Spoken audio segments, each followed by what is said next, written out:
Assalamu alaikum. My name is Aliba Shalale, and today the topic for my presentation is to present a article related to the compilation of the Land Revenue Act 1967.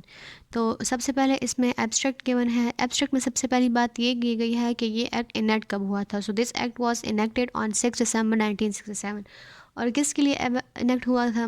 ये इसलिए enact हुआ था कि पाकिस्तान के जितने भी provinces हैं उसमें जितने भी लैंड रेवेन्यू इश्यूज़ हैं उसके रिलेटेड जितने भी लॉज हैं तो उनको अमेंड करने के लिए, उनको कंसोलिडेट करने के लिए ये एक्ट बनाया गया था। पहले जितनी भी लैंड रेवेन्यू के रिलेटेड जितनी भी इंट्री होती थी, entry of the taxes, the faeces, the rates, it was based on a traditional system. और वो ट्रेडिशनल सिस्टम क्या था कि उसको एक रजिस्टर में नोट किया जाता था। Who was responsible for that? Patwari was responsible for that entry. और पटवारी कौन है? Patwari is the local land administrator of that village. I will not be wrong if I mention that ये एक्ट जो है तो ये एक रिलेशनशिप है, relationship between the government of Pakistan and the land owner of Pakistan.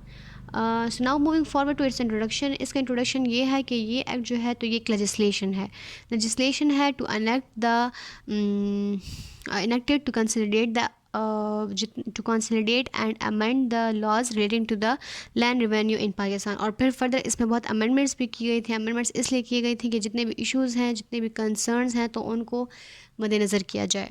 Next is the objective. इसका primary objective जो है तो वो ये था कि लैंड रेवेन्यू की मैनेजमेंट के लिए, इसके एडमिनिस्ट्रेशन के लिए एक फ्रेमवर्क बनाया जाए। और इस फ्रेमवर्क में हमारे पास असेसमेंट की प्रोसीजर है, कलेक्शन का प्रोसीजर है, रिकवरी ऑफ लैंड रेवेन्यू है, उसका प्रोसीजर गिवन है। और इसके साथ साथ इस एक्ट ने हमें पावर्स भी बताई, ड्यूटीज़ भी बताई of the collector and as well as the rights and obligation of the land owners. इस एक्ट में जो है तो टोटल चैप्टर 17 है और टोटल सेक्शंस जो हैं तो वो 184 है। अच्छा, फिर इस एक्ट में जो है तो वो हमारे पास कुछ डेफिनेशंस भी हैं मेनली जो हैं। तो फर्स्ट ऑफ ऑल इसमें लैंड रेवेन्यू आता है। लैंड रेवेन्यू हमारे पास जो है तो हम ये कह सकते हैं कि it refers to the collection of the lands, collection of the taxes that organization can claim in the right of the party और लाइक दैट। फिर इसमें जो है तो लैंड ऑनर है। The next is the land owner. Land owner simply वो person होता है जिसकी ज़मीन होती है, the one who owns the land. Thirdly it is the board of revenue. Board of revenue जो है तो board of revenue is responsible, मतलब लैंड की जितनी भी एडमिनिस्ट्रेशन होती है, जितनी भी रेवेन्यू कलेक्शन होती है, वो सब इसको कंट्रोल करता है। सिंपली हम ये कह सकते हैं कि बोर्ड ऑफ रेवेन्यू एक ऐसा ऑर्गेनाइजेशन है या कोई ऐसा इंस्टीट्यूट हम कह सकते हैं कि वो इन सब चीज़ों के लिए रिस्पॉन्सिबल होता है। The fourth one is the agriculture air. Agriculture air ये है कि हर एयर जो है तो उससे एग्रीकल्चरल डेट उसकी होती है स्पेसिफिकली, तो वो 1 जुलाई है। लेकिन ये दूसरी डेट भी जो है तो it can be appointed by the board of revenue. अच्छा, इसमें फिर हमारे पास areas of the land revenue होती है। असेसमेंट सर्कल है। असेसमेंट सर्कल हम ये कह सकते हैं कि it is a group of people और द स्टेट जो कि लैंड रेवेन्यू की कैलकुलेशन के लिए सेम रेट जो है तो वो यूज़ करते हैं। ठीक है। अच्छा, the last one is the question of title. Question of title जो है तो हम ये कह सकते हैं कि को शेयर के बीच में जो डिस्प्यूट होता है। को शेयर का मतलब ये है कि एक ज़मीन है, वो दोनों ने जो है तो वो दोनों की है वो ज़मीन, तो उन दोनों के बीच में जो डिस्प्यूट होता है तो उसको हम क्वेश्चन ऑफ टाइटल कहते हैं।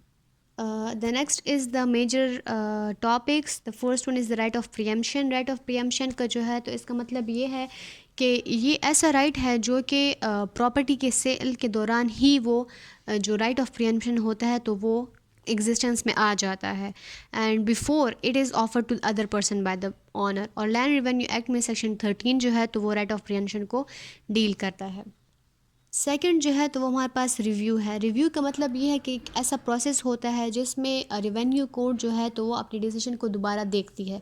दोबारा किस लिए देखती है? इन केस कोई डिसीजन जो है तो वो इनअप्रोप्रिएट होता है। इनअप्रोप्रिएट का मतलब ये है कि सबको जस्टिस नहीं मिलता, तो जब जस्टिस नहीं प्रोवाइड किया जाता तो फिर वो उसको अपने उस डिसीजन को दोबारा मद्देनज़र करती है, तो उस प्रोसेस को हम कहते हैं रिव्यू। और सेक्शन 163 जो है तो वो इसको डील करता है। फिर हमारे पास समन है। तो समन जो है तो वो एक ऐसा डॉक्यूमेंट होता है जिसमें रेवेन्यू ऑफिसर जो है तो वो लैंड ऑनर को ऑर्डर देता है। ऑर्डर किस लिए देता है? To appear before the court. Land revenue act में जो है तो लैंड रेवेन्यू ऑफिसर को ये राइट दिया गया है कि वो जो है तो वो समन दे सकता है to the land owner. The next topic is the procedure of appointment and dismissal of the लंबरदार। तो सबसे पहले हम ये जानेंगे कि लंबरदार होता कौन है। तो ही इज़ एन ऑफिसर, या हम कह सकते हैं कि ऐसा बंदा होता है जो कि बोर्ड ऑफ रेवेन्यू अपॉइंट करता है for the purpose to collect the revenue on the behalf of the government. ठीक है, किससे वो कलेक्ट करता है? लैंडलॉर्ड्स से कलेक्ट करता है। अच्छा, तो हम लंबरदार को अपॉइंट कैसे कर सकते हैं? सबसे पहले तो ये हमें ये this thing should be clear कि एक गांव में जो है तो वो हर एक पर्सन एलिजिबल है to be appointed as an lambardar, क्योंकि unless and until he does not consider himself to be fit to perform his duties accordingly. मतलब इसका ये है कि हम किसी को भी किसी शख्स को भी हम इस अपॉइंटमेंट से या इस राइट से हम जुदा नहीं कर सकते। मतलब हर एक जो है तो वो he is eligible to be appointed as an lambardar. इसमें हमारे पास एक केस लॉ भी है जो कि 2005 में डिसीजन दिया गया था कि उसमें डिसीजन में ये दिया गया था कि every one has the right.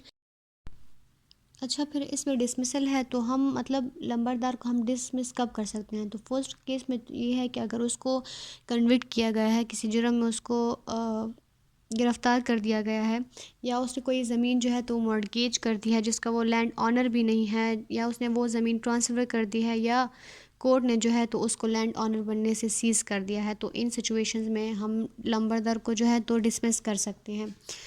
इसमें फिर हमारे पास रिकॉर्ड ऑफ राइट्स का टॉपिक है। रिकॉर्ड ऑफ राइट को हम फ़र्द मलकियत भी कहते हैं, और सेक्शन 39 और 40 जो है तो वो इसको डील करता है। इसमें हमारे पास ये एक इमेज है जो कि एक फ़र्द को रिप्रेजेंट कर रहा है। फ़र्द जो है तो इसमें हमारे पास टोटल होते हैं 10 कॉलम्स।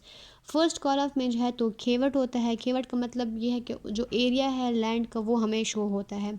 सेकंड कॉलम में हमारे पास खतूनी नंबर होता है। थर्ड कॉलम में हमारे पास जो ऑनर है तो उसका नेम होता है। कॉलम 4 में जो क्रॉप्स को हार्वेस्ट कर रहा है तो उसका नेम होता है। इस तरह कॉलम 5 में जो है तो कॉन्ट्रैक्टर का नाम प्रेजेंट होता है। कॉलम 6 में एरिया का जो है वो गिवन होता है। कॉलम 7 में हमें स्टेटमेंट दी गई होती है। इस तरह कॉलम 9, कॉलम 8, कॉलम 9, कॉलम 10 में जो है तो फिर हमारे पास जो रिप्रेजेंटेटिव है विलेज का तो उसका नेम, और जो परसेंटेज है लैंड की तो उसका वो हमारे पास गिवन होता है। इसका जो मेन ऑब्जेक्टिव है तो वो हमारे पास यही है कि लैंड रेवेन्यू की जो कलेक्शन है तो उसको नोट किया जाए। The next topic is the mutation. Mutation को हम जनरली कहते हैं इंतकाल। एक ऐसा प्रोसेस होता है which is essential for establishing legal ownership and ensuring that the property records are current. इस प्रोसीजर में जो है तो पटवारी का और रेवेन्यू ऑफिसर का जो है तो उसका रोल बहुत ज़्यादा ज़रूरी होता है। Moving forward to its definition, तो ये हम कह सकते हैं कि ये एक प्रोसेस होता है जिसमें गवर्नमेंट को जो है तो अपडेट किया जाता है कि जितने भी चेंजेस हो रहे हैं प्रॉपर्टी में या प्रॉपर्टी के ऑनरशिप में, जितने भी चेंजेस होते हैं तो गवर्नमेंट को अपडेट करने के प्रोसेस को हम कहते हैं म्यूटेशन।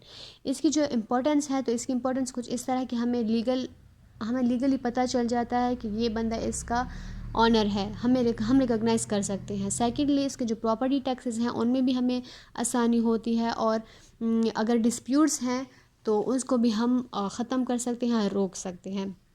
इसमें हम फिर दिया गया है कि पाकिस्तान में म्यूटेशन का प्रोसीजर क्या है। तो सबसे पहले स्टेप जो है तो एप्लीकेशन उसके लिए सबमिट की जाती है। उस एप्लीकेशन को फिर सबमिट करना होता है। थर्डली, फिर उसकी वेरिफिकेशन होती है। फिर जब वेरिफिकेशन हो जाती है तो उसको फिर अप्रूव किया जाता है। उसमें जितने भी रिकॉर्ड्स हैं तो उसको अप्रूव किया जाता है। And the last one is the heading is the conclusion. Conclusion में हम यही कह सकते हैं कि इस एक्ट ने जो है तो it has played a major role in amending the laws relating to the land revenue in Pakistan, but still it needs some development to end the issues relating to the land revenue settlement system which is issued in Pakistan. Farmers should be given with the proper payment to fulfill their duties in a वे। और इसके वजह से इसके अलावा जो है तो हमें चाहिए कि जो क्रॉप्स हैं तो वो भी ठीक तरीके से हो, और जितने भी डिमांडेड क्रॉप्स हैं तो उनको उसी तरह से प्रोवाइड किया जाए। लास्टली मैंने इसमें कुछ रेफरेंसेस मेंशन किए हुए हैं, और ये सारे वो लिंक्स हैं जिसके थ्रू मैंने ये रिसर्च पेपर तैयार किया गया है। This links I got from the some links I got from the Google, और इसी की मदद से मैंने इसको कंप्लीट किया है। So this was my presentation. Thank you.